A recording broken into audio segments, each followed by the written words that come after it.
আসসালামু আলাইকুম বন্ধুরা, বিশ্ববিদ্যালয়ে ভর্তি প্রস্তুতির একটি গুরুত্বপূর্ণ আপডেট ভিডিওতে তোমাদের সবাইকে স্বাগত জানাচ্ছি। বন্ধুরা, আজকের ভিডিওটি অনেক বেশি ইম্পর্টেন্ট, কারণ আজকে আমরা কুমিল্লা বিশ্ববিদ্যালয় অর্থাৎ গুচ্ছভুক্ত কুমিল্লা বিশ্ববিদ্যালয়ের ভর্তি শর্ত এবং বিগত বছরের কাটমার্ক আলোচনা করব এবং কত পেলে এই বিশ্ববিদ্যালয়টি তুমি চয়েস লিস্টে রাখতে পারো সেই বিষয়গুলো নিয়েও আমরা ধারণা দেব। তাই ভিডিওটি শুরু থেকে শেষ পর্যন্ত দেখা তোমার জন্য অনেক বেশি ইম্পর্টেন্ট। বন্ধুরা, তোমরা যদি আমার চ্যানেলে নতুন হয়ে থাকো, নতুন হলেও সাবস্ক্রাইব করার, অলরেডি সাবস্ক্রাইব করে থাকলে থ্যাংক ইউ সো মাচ। চলো শুরু করা যাক। বন্ধুরা, ভিডিওটি শুরু করার আগে একটি তথ্য না বললেই না। দু একটি ইউটিউব চ্যানেল আমার যে ভিডিওগুলো রয়েছে অর্থাৎ যে বিভিন্ন বিশ্ববিদ্যালয় গুচ্ছভুক্ত এবং অন্যান্য যে ভিডিওগুলো দিচ্ছি সেগুলো হুবহু নকল করে বা কিছুটা পরিবর্তন করে তাদের চ্যানেলে আপলোড করছে এবং সেই অনুযায়ী তারা ভিডিও দিয়ে যাচ্ছে। তোমরা সেই ভিডিওগুলো দেখলেই বুঝতে পারবে যে সেগুলো আমার ভিডিও থেকেই কপি করা হয়েছে। বন্ধুরা, এই ধরনের চ্যানেলের মূল উদ্দেশ্য হচ্ছে বিজনেস করা, তাদের শিট বা তাদের কোর্স বিক্রি করা। আর বন্ধুরা, অন্যদিকে আমার চ্যানেলে কিন্তু কোনো ধরনের শিট, কোনো ধরনের কোর্স বিক্রি করা হয় না। এখানে শুধুমাত্র তোমাদের বিশ্ববিদ্যালয় ভিত্তিক যে তথ্যগুলো আছে সেগুলো শেয়ার করা হয়, যাতে করে তোমরা একটি টার্গেট অনুযায়ী বা তোমাদের পছন্দ অনুযায়ী বা যোগ্যতা অনুযায়ী একটি ভালো বিশ্ববিদ্যালয়ে চান্স পেতে পারো। এটাই আমার প্রত্যাশা। যাই হোক বন্ধুরা, এই চ্যানেলগুলো থেকে সাবধান থাকবে, দূরে থাকবে, অ্যাভয়েড করবে, এটাই আমার একমাত্র চাওয়া। প্রথমেই আলোচনা করব আবেদনের যোগ্যতা এবং শর্তাবলী এবং আসন।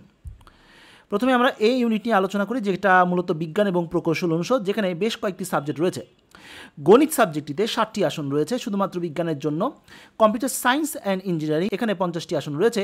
আইসিটিতে রয়েছে 50টি আসন। এই তিনটি সাবজেক্টের জন্য অবশ্যই তোমার জিএসটিতে গণিত অ্যান্সার করতে হবে এবং এইচএসসির আলাদা শর্ত নেই। তবে পদার্থবিজ্ঞান সাবজেক্টটিতে 50টি আসন রয়েছে এবং এই সাবজেক্টটিতে জিএসটিতে অবশ্যই গণিত অ্যান্সার করতে হবে। পাশাপাশি গণিতে 3.0 পেতে হবে এইচএসসি লেভেলের ন্যূনতম। পরিসংখ্যান সাবজেক্টটিতে 50টি আসন রয়েছে এবং এই সাবজেক্টটি পড়ার জন্য জিএসটিতে গণিত অ্যান্সার করতে হবে এবং এইচএসসির আলাদা কোনো শর্ত বিজ্ঞপ্তিতে উল্লেখ নেই। রসায়ন সাবজেক্টটিতে 50টি আসন রয়েছে, জিএসটির আলাদা শর্ত নেই, তবে এইচএসসিতে গণিতে 2.50 পেতে হবে ন্যূনতম। ফার্মেসি সাবজেক্ট খুব জনপ্রিয় একটি সাবজেক্ট, যেখানে 40টি আসন রয়েছে, জিএসটির শর্ত নেই, তবে এইচএসসিতে রসায়ন এবং জীববিজ্ঞানে 3.0, গণিতে 2.0 পেতে হবে ন্যূনতম। সর্বমোট এই ইউনিটে 350টি আসন রয়েছে। এবার আসি বি ইউনিটের আসন সংখ্যা শর্তাবলী।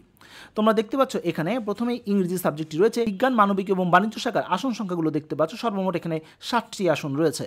জিএসটিতে অবশ্যই তোমার ইংরেজিতে 40% এবং এইচএসসির আলাদা এখানে শর্ত দেওয়া হয়নি, তবে অর্থনীতিতে আলাদা কোনো শর্ত দেয়নি জিএসটিতে, তবে এইচএসসিতে অর্থনীতি অথবা গণিত অথবা পরিসংখ্যান বিষয়টি তোমার থাকতে হবে।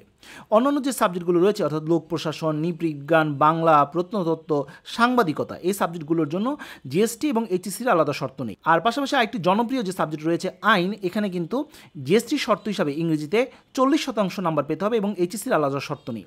সর্বমোট বিজ্ঞানের জন্য 128টি আসন, মানবিকের জন্য 262টি আসন, বাণিজ্যের জন্য 50টি আসন, সর্বমোট 440টি আসন রয়েছে বি ইউনিটে।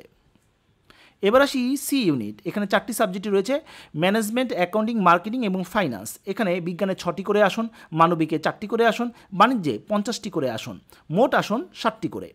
জিএসটি এবং এইচএসসির আলাদা শর্ত নেই। এখানে 3 ইউনিট মিলে প্রায় 1030টির অধিক আসন রয়েছে। এবার আসি কোটা তত্ত্ব। তোমরা দেখতে পাচ্ছ এই ইউনিটে অর্থাৎ বিজ্ঞান অনুষদে কী কী কোটা রয়েছে। এখানে 32টি আসন রয়েছে সর্বমোট। আর কোটার মধ্যে রয়েছে মুক্তিযোদ্ধা, উপজাতি, অউপজাতি, শারীরিক প্রতিবন্ধী, পোষ্য এবং বিকেএসপি বা খেলোয়াড় কোটা রয়েছে।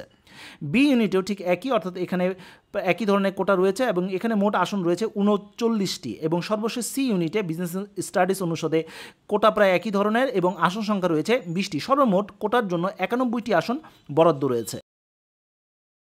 বন্ধুরা, এবার আসি 2022-23 শিক্ষাবর্ষের ভর্তির কাটমার্ক, অর্থাৎ গত বছর কেমন কাটমার্ক ছিল এবং সিরিয়াল নাম্বার কত ছিল সেটা বিষয়টি তোমাদের সাথে আলোচনা করি, তাহলে একটি ধারণা তোমাদের হয়ে যাবে। প্রথমে আমরা এই ইউনিট নিয়ে আলোচনা করি। গণিতে তোমরা দেখতে পাচ্ছ গত বছর নম্বর ছিল, কাট অফ মার্ক ছিল 44.50, মেরিট পজিশন ছিল তোমরা নিচে স্ক্রিনে দেখতে পাচ্ছ। পদার্থে ছিল 48.25, এরপর তোমরা রসায়নে দেখতে পাচ্ছ 50.25, সিএসসিতে 53 এবং আইসিটিতে 47.50। তার মানে গত বছর যেই প্রশ্ন ছিল সেই ধরন অনুযায়ী এটাই কাট অফ মার্ক ছিল, এটা মেরিট পজিশন ছিল।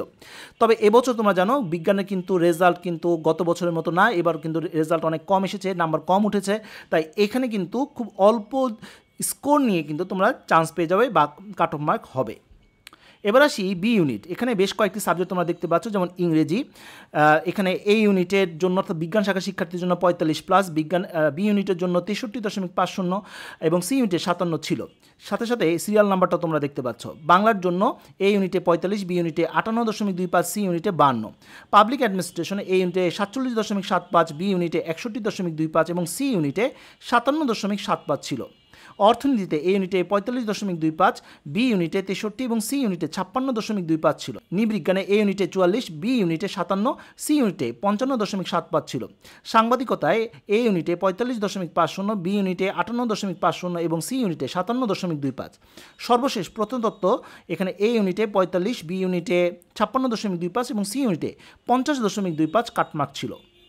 এবার আসি সি ইউনিট অর্থাৎ বিজ্ঞান শাখা। এখানে দেখতে পাচ্ছ মার্কেটিংয়ে এ ইউনিটের জন্য 49, বি ইউনিটের জন্য 59.25, সি ইউনিটের জন্য 56। এআইসি ছিল এ ইউনিটে 48, বি ইউনিটে 59.75 এবং সি ইউনিটে 60.50।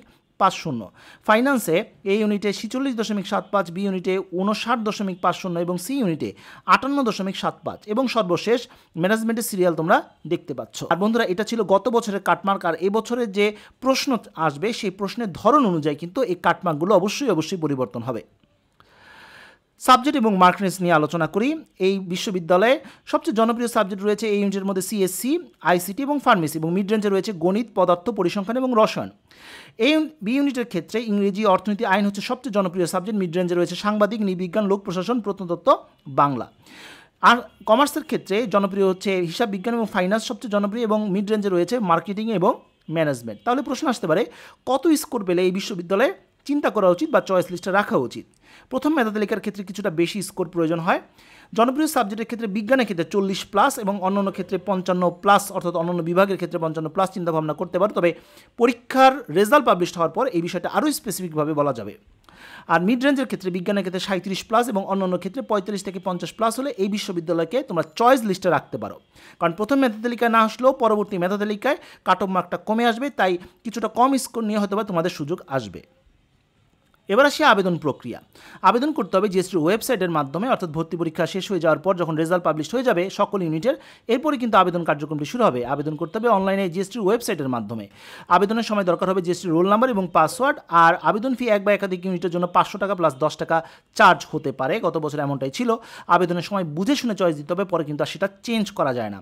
আবেদন শুরু জিএসটির ভর্তি পরীক্ষার পরে, আবেদন শেষ জিএসটির ভর্তি পরীক্ষার পরে। আশা করি মোটামুটি একটি আইডিয়া হয়ে গেছে। তো বন্ধুরা, এই ছিল আজকের মতো ভিডিও। আজকে আমরা জানতে পারলাম গুচ্ছভুক্ত কুমিল্লা বিশ্ববিদ্যালয় নিয়ে বিস্তারিত তথ্য। আশা করি তথ্যগুলো তোমাদের কাজে আসবে। তো বন্ধুরা, আজ এই পর্যন্ত, সবাই ভালো থাকো, সুস্থ থাকো। দেখা হবে আগামী কোনো ভিডিওতে। সেই পর্যন্ত আল্লাহ হাফেজ।